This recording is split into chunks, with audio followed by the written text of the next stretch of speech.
But yeah, today we are in Chiang Rai, which is one of the more northern cities here in northern Thailand. Not too far from the border with Laos, and not too far from there would be the border with western part of China, southwestern part of China. But it's really nice. It's actually really nice to be up north a bit, because right now it's actually the hot season. So it's like everywhere else in South Thailand, Central Thailand is just blistering hot. But here, I'm wearing a sweater. I'm wearing a sweater with pants.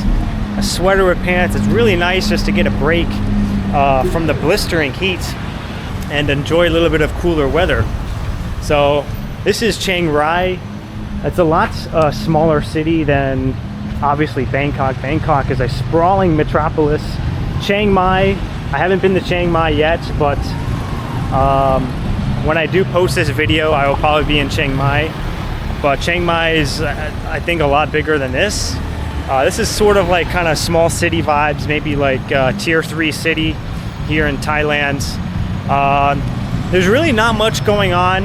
I've been here for a few days already, but really not much going on. It's just like a smaller city. You have less, I think there's like maybe one mall that's a little bit farther away. Here is the Night Bazaar, Chiang Rai Night Bazaar. It's actually kind of nice. It's actually kind of nice. We can walk through there tonight. There's nothing set up right now. I think it opens like, I think around dusk, so we can go check that out later today. So why do people come to Chiang Rai? Well, people come to Chiang Rai mostly for the giant white temple. There's a white temple on the outskirts of the city. I think there's a blue temple as well. It's very beautiful.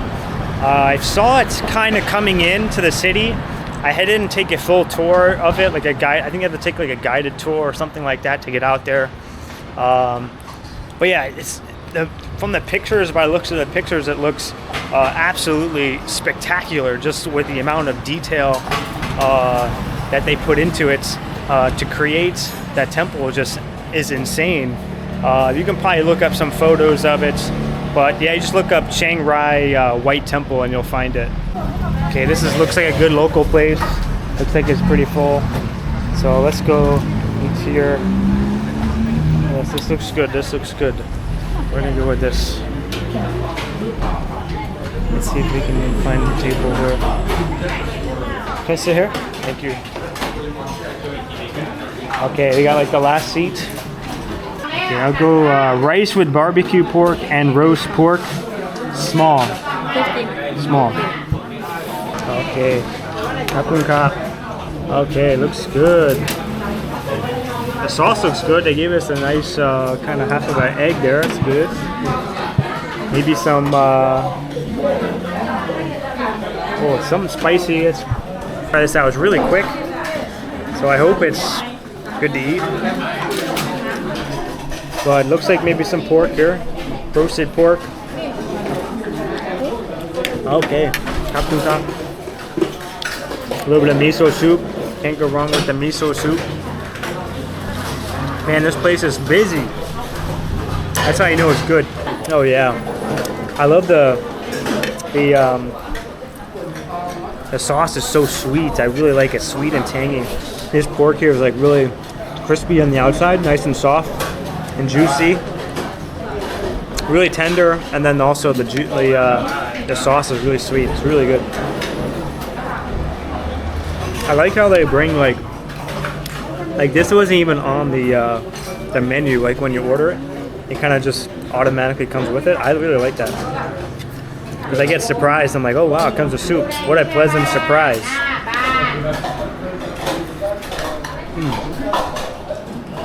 Okay, Captain Cap. Oh man, that was yummy. Can't go wrong with a nice Thai food any time of day. It's always good. Breakfast, lunch, and dinner. So other than the white temple that I mentioned earlier, there are a few like nature spots, some lookout areas, some hiking trails, waterfalls and stuff like that. But other than that, it's a pretty quiet town. There's nothing much here.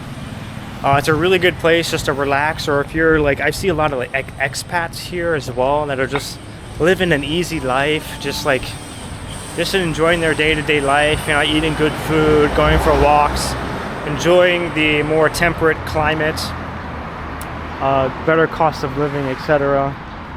Well, up here is the clock tower. From here it looks pretty nice.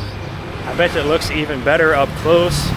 And I heard at night it lights up, so maybe we can check that later tonight as well. But yeah, as you guys know, Thailand is primarily a Buddhist country, and it came over actually from India about 2,000 years ago. Came over to Southeast Asia from India, from Indian merchants that conducted business in the Southeast Asian regions, and that really spread the Buddhism in Thailand, or modern day Thailand, Cambodia, Laos. All right, so that's Clock Tower. We'll check that out later tonight as well, because apparently it lights up every hour, I think for 3 hours. I think it lights up and it looks pretty cool, so we'll check that out later tonight. Looks like we're here in a little bit of an outdoor food market. Guess where a lot of the locals here get their groceries.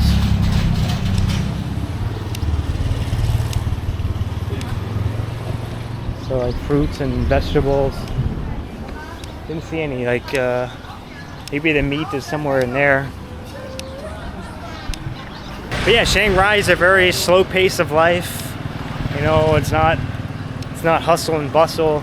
It's really sabai sabai, which sabai sabai means like just taking it easy, nice and slow, enjoying life, letting things happen, letting things go. And you can really tell, you really get that vibe here in Chiang Rai, just a really slow pace of life.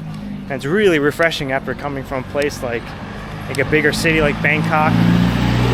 It's a little bit more tense than a lot of these northern cities, so it's a lot more slower pace.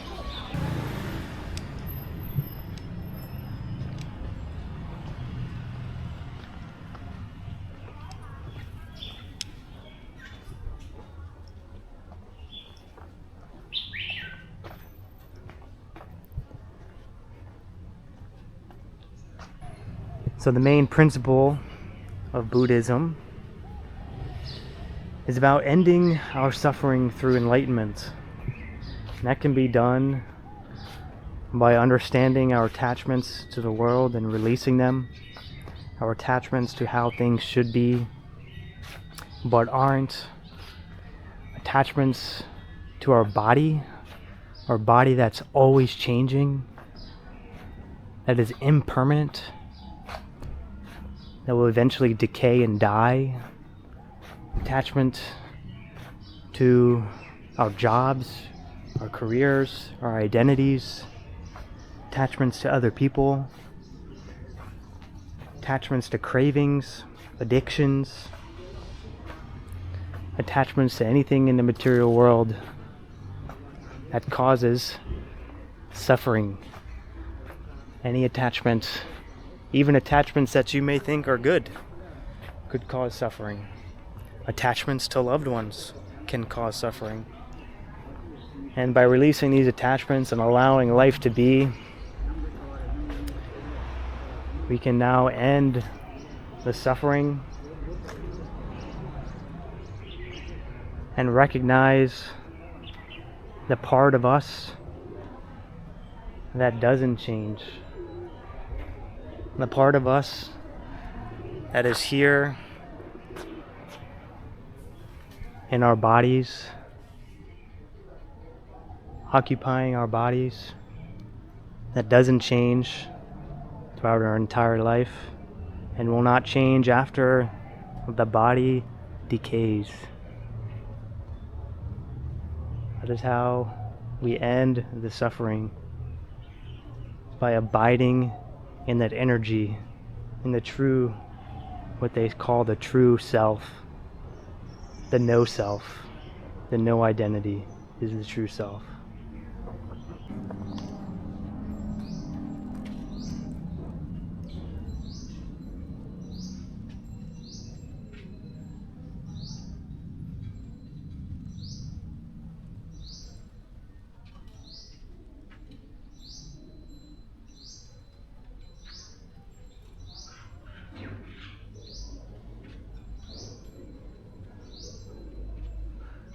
So it's kind of like peeling back a layer of an onion. Think of an onion as your identity. And the goal is to figure out what is the core of your identity. So you start with an onion, a full onion with all those layers. And you peel back one layer at a time. And each layer represents part of who you think you are. One layer may be your career. One layer may be your relationships. One layer may be your goals, your ambitions. Another layer may be your body, your physical body, and so on and so forth. And as you start to peel back those layers and recognizing all those things of which you are not, when you finally get to the center of the onion and you peel back that last layer, you see that there's nothing left. There is no core of an onion, and the whole time it was just all layers. And what you were the whole time was infinite, was unrecognizable, was something you cannot objectify. And instead of getting lost in our fictional identities, Buddhism shows us the path to recognizing the being in ourselves that is the true self. Some of you guys are probably wondering what the heck I'm even talking about. It's completely normal. But yeah, I studied philosophy and Eastern religion. I majored in philosophy and Eastern religion in college. And I spent a lot of time studying the Eastern religions, Taoism, Buddhism, Hinduism, Jainism, all different types of Indian scriptures and Buddhist scriptures. But yeah, it's a very, very interesting take on our lives, and I think there's a reason why the culture here is definitely, you can tell the people they're embodying a lot of the teachings here of Buddhism. People try not to let things make them lose face. They try not to let things affect their inner peace day to day. When I was in the US, they would very easily lose face when it comes to even just mild inconveniences or mildly stressful situations. It's very common to see people lose face in public, people to absolutely just lose their mind, yelling, screaming at workers for just like really minor inconveniences. And but here you can really tell that the people do really embody the sabai attitude, which is, not letting life affect your inner peace and really allowing things to be and maintaining a positive, happy attitude from day to day.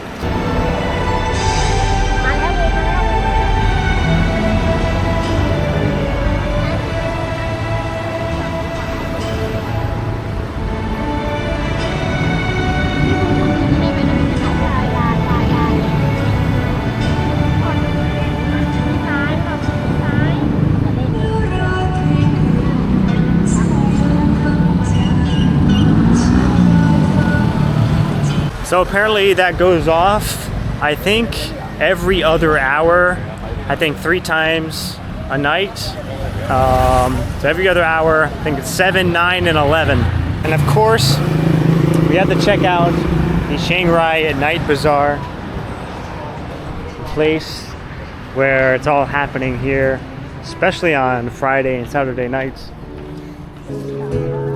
So yeah, those are all the shops there in the Night Bazaar. I think it's a little bigger, but we're gonna get something to eat. We're gonna get some kapow, of course. Gotta have some kapow. I don't think we're in the right spot, actually. We got some amazing live music for a Friday night. Really setting in the vibes here Friday nights. So let's get to the good stuff. This is the food court, and man, they have so many options. There's got to be at least like 20 or 30 on each side. So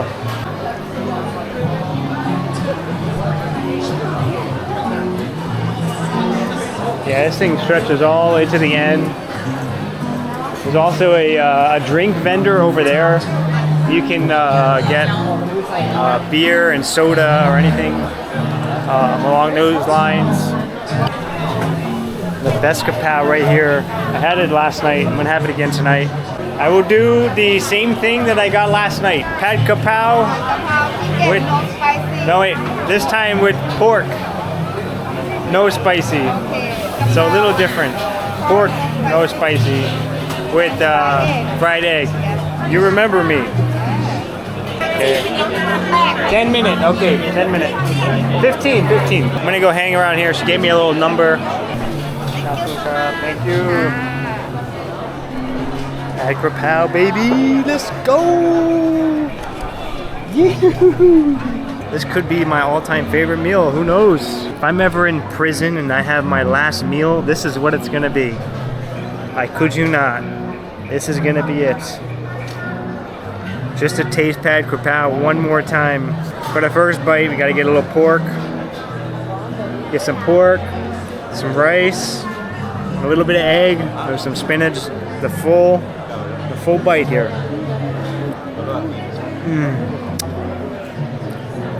Oh my god. Oh my god, that was just so heavenly. Pad kapow, man, like, it is the best thing on planet Earth. It's the only food that I'm actually disappointed that I finished, because I'm just enjoying it too much. All right, so thank you for joining me here in Chiang Rai, up here in the northern part of Thailand. Next time we will be in a neighboring city, a much bigger city, probably with a lot more to do. So probably a lot more videos coming out in the near future. So stay tuned. Thanks for watching.